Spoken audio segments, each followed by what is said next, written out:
It's Ninoy Aquino Day. Despite the current political crisis, victims of martial law are refusing to let historical revisionism win. Experts and hog racers are battling an animal disease that may affect the supply of pork. And is the DepEd zero dropout target to blame for producing non-readers in high school? Live streaming first before airing on GMA News TV, I'm Ato Maraulio. Stand with us, stand for truth. Matanong mo early. Important. Wala na, papayak lang kami. Baka maalala ko yun. Abot-abot yung problema sana. 36 years ago, the killing of Senator Ninoy Aquino snowballed into a popular uprising. Today, this generation is waging a different but related battle against historical revisionism. Edward Faraon reports. Simple ang pagtitipon para alalahanin si Senador Ninoy Aquino. Partikular ang pagpanaw niya ngayong araw na ito. 36 na taon na ang nakakaraan. Marahas na pagpaslang na gumising sa maraming Pilipino sa ilalim ng rehimeng Marcos. At kinalaunay na uwi sa People Power Revolution. Sa panahon ngayon kung kailan may ilang minamaliit yan, lalong dapat daw alalahanin ang nagawa ni Ninoy. And now I'll speak about my dad. That's the whole point there. They want to rewrite history. I'm just showing you me. And in showing you me, and showing you how I've raised my children, I'm reminding you of my parents. Pinapaalala ko kung ano yung values na binigay sa akin ni Ninoy at Kris Aquino. Naging pagkakataon din ito para magkaayos ang mga nagkatampuhan. I'm sorry for everything that happened. I can publicly say it. Nagselos ako because I felt Noy chose you over me. Okay, but I hope we can let bygones be bygones. Kumat maraming dumalong malapit kay Ninoy, wala ang anak niyang si dating Pangulong Ninoy Aquino. I was told to say, sabihin mo na lang hindi sumipot dahil nandito ka. But I want you to know the truth. He's not okay. I am not at liberty to say what's wrong with him. These 3 years have been tough on him. He's alone in Times Street. He is not well. Imagine nyo, picture your life. You did a good job. Hindi ka nagnakaw, pero araw-araw lahat na ng pira, lahat na ng pagsisinungaling, tinatanggap mo yon. So I'm asking all of you now, kung mahal niyo siya, kung may nagawa siyang kabutihan para sa inyo, tumayo naman kayo para sa kanya. Yes! Because it's only in speaking the truth that you can combat the lies. Hanggang sa isa pang pagtitipon sa Plaza Miranda sa Maynila, pagkontra sa pagbali ng kasaysayan ang tema. Doon, ginunita naman ang pagbomba sa meeting de avance ng Liberal Party sa parehong lugar noong August 21, 1971. Baboy ang Pilipinas! Ginugunita ngayong araw ang iko-48 na anibersaryo magmula na mangyari ang Plaza Miranda bombing. Kahit na inulan ang programa, hindi nagpatinag ang mga supporters ng Liberal Party. Isa sa mga dumalo sa programa sa Plaza Miranda si Teodoro Dato Jr. na kinulong ng 7 buwan noong martial law noong 1975. Since bombing of Plaza Miranda, 48 years ago, 22 ako noon ngayon, so 70 years old na ako ngayon. Hindi na kami dito tumuloy kasi marami ng tao. So sabi namin, anong nangyari? Sabi namin. So siguro dapat victim din kami kung nandito rin pala kami na. Ayon sa Liberal Party, walang tangkang historical revisionism ang magbabago ng kasaysayan. Paraan raw ang pagsasabi ng totoo upang dakilain ang alaala ng Plaza Miranda. Sana kayo mga millennials, pagpatuloy nyo rin ang pag-aaral sa inyong mga sarili, alamin ang totoong kasaysayan ng bansa. Hindi po kami natatakot kasi kung lahat po tayo matatakot, sino pa ang tututol? Hindi po importante sa amin kung gaano kami karami. Alam po namin nakakaunti lang kami. Dahil kakaunti lang po, may lakas ng loob. I am Edward Faraon, and I stand for truth. Posibleng makalaya na raw ang convicted rapist at murderer na si dating Calauan Laguna Mayor Antonio Sanchez. That's despite the 7 counts of reclusión perpetua meted against him for masterminding the gang rape and killing of UP Los Baños student Mary Eileen Sarmenta and the killing of Sarmenta's boyfriend, Alan Gomez. Sabi ni Bucor Chief Director General Nicanor Faldon, posibleng makasama si Sanchez sa libo-libong bilanggong makikinabang sa Republic Act 10592. The said law aims to shorten sentences of prisoners based on services they rendered inside prison. Justice Secretary Minardo Guevara confirmed the possibility. We have yet to know the kind of calculation that resulted to the reduction of the sentence, as the minimum years of imprisonment for reclusión perpetua is 20 years per count. Martial law ended 2 years before Ninoy Aquino's assassination, but human rights violations continued after that, and even to this day. Richard Haydaran discusses why the protection of human rights is important. President Rodrigo Roa Duterte displayed his profound knowledge of geography when he mentioned Iceland in a speech. Iceland, ano ang problema ng Iceland? Ice lang. So you can understand why there is no crime and they just go about eating ice. Wait, what? That's probably a dad joke, right? Anyway, what's all the fuss about Iceland? Well, nag-file sila ng resolution sa United Nations Human Rights Council to investigate the drug killings dito sa ating bansa. And as with all critics of his anti-drug war, Duterte predictably lashed out. But why Iceland of all countries? Naging member ng United Nations Human Rights Council ang Iceland matapos mag-withdraw ang United States last year. Duterte says wala silang alam sa problema natin dito sa Pilipinas, but Iceland actually overcame its own drug problem back in the 1990s. FYI, yung kabataan ng Iceland, hindi sila kumakain ng yelo. They drank alcohol, smoked cigarettes, and yes, took drugs. Pero baliwala lahat yan dahil ngayon na-trigger nila si Paolo Duterte on his least favorite topic, human rights. Do not ever commit the mistake of going into drugs. Because if it will destroy my country, I will kill you. Ito yung position ni Paolo Duterte ever since he rose to power 3 years ago. Country over individual. Problem though is that human rights are based on individual rights. All human beings are born free and equal in dignity and rights. Before this, rights didn't determine the worth of a person. Rulers did.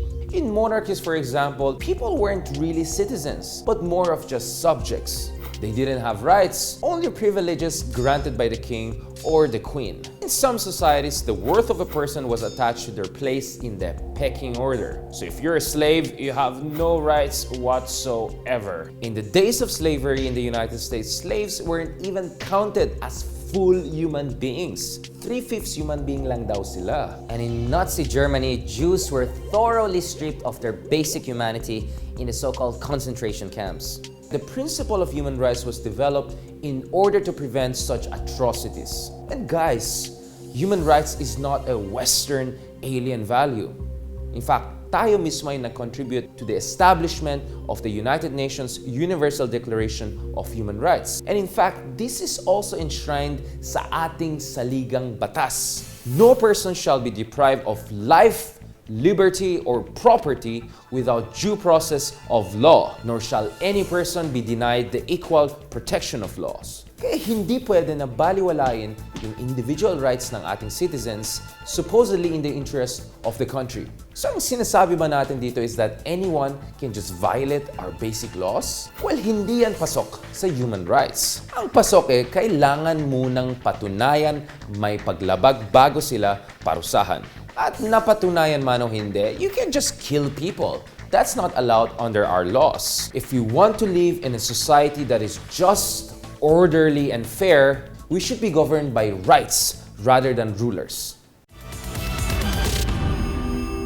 The hunt for Gilas's first 12 continues. But first, magkakaroon muna sila ng tune-up game with the Adelaide 36ers. Beato Kyogan reports. The team captain of Gilas Pilipinas men's team, Gabe Norwood.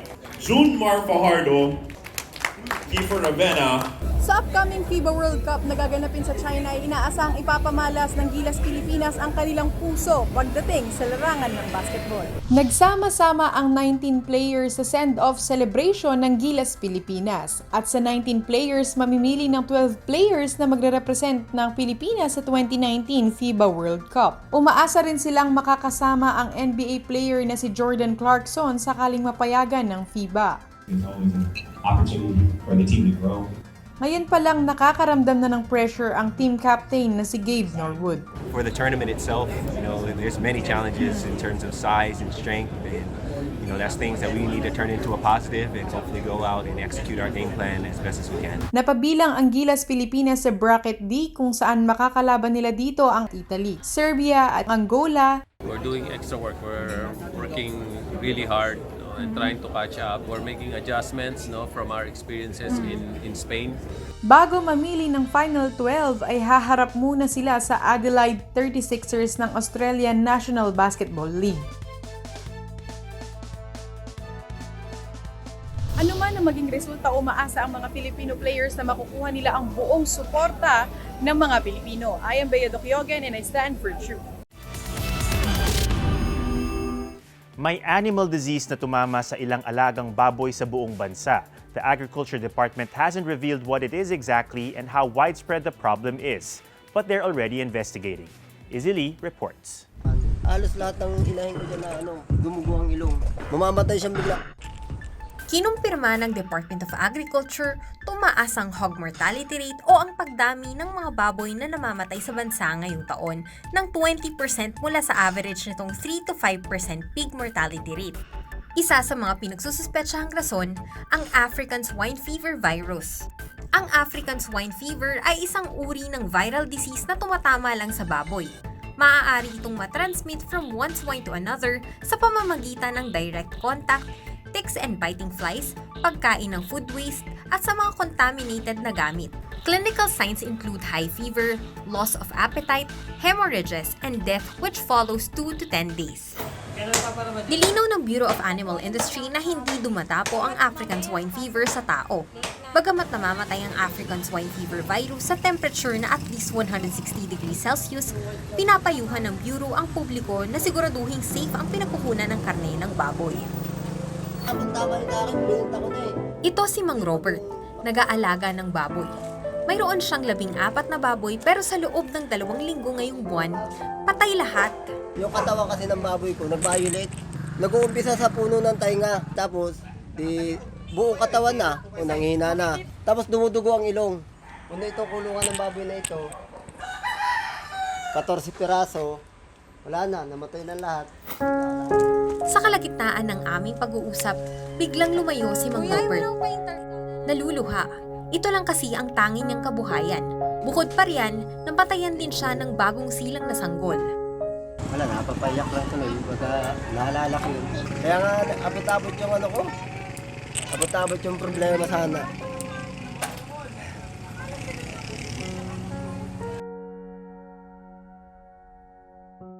Ito naman si Mang Gadi. Ilang bahay lang ang pagitan nila ni Mang Robert.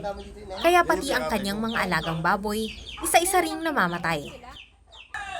Hindi ang alaga kong baboy, 50 na inahin siya eh. Bali, ang namatay kong inahin 3.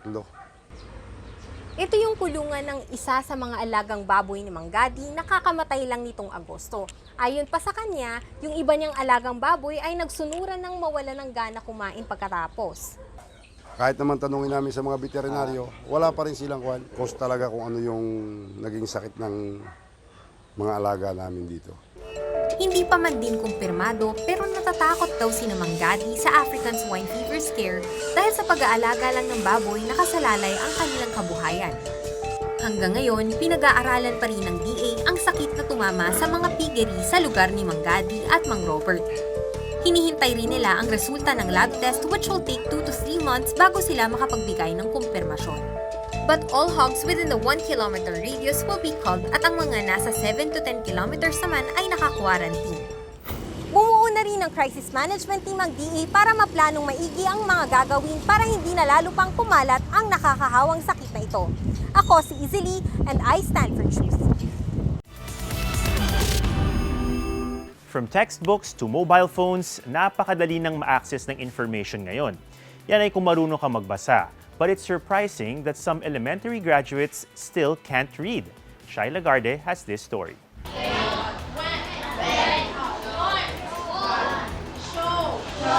Matalong early.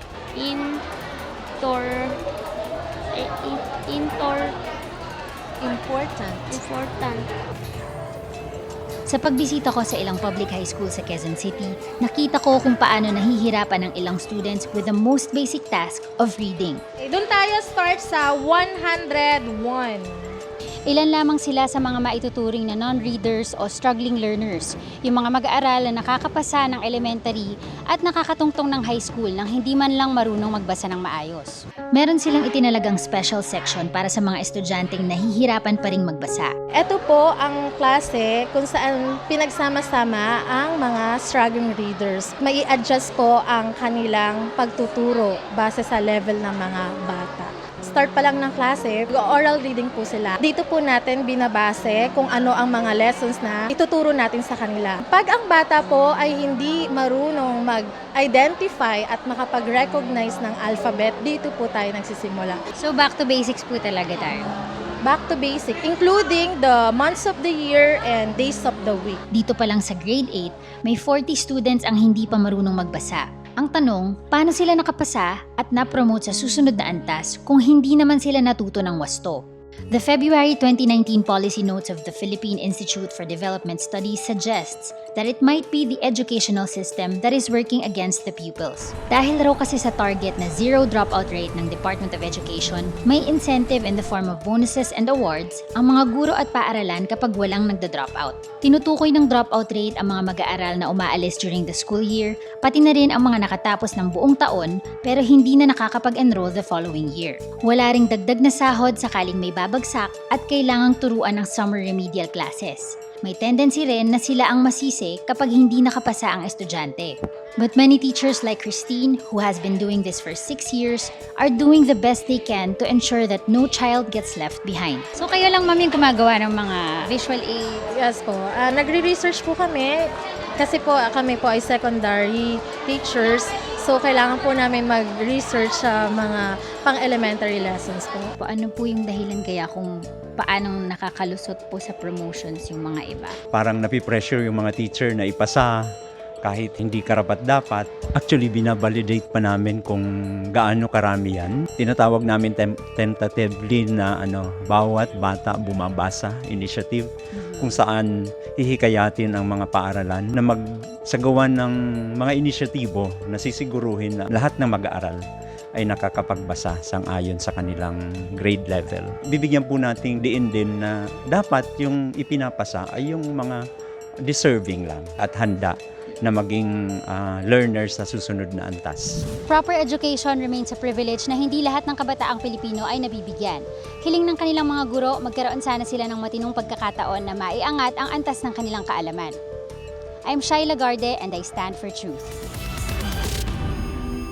O may pasok na uli bukas, kaya huwag tatamad-tamad. In the meantime, you can enjoy our stories online.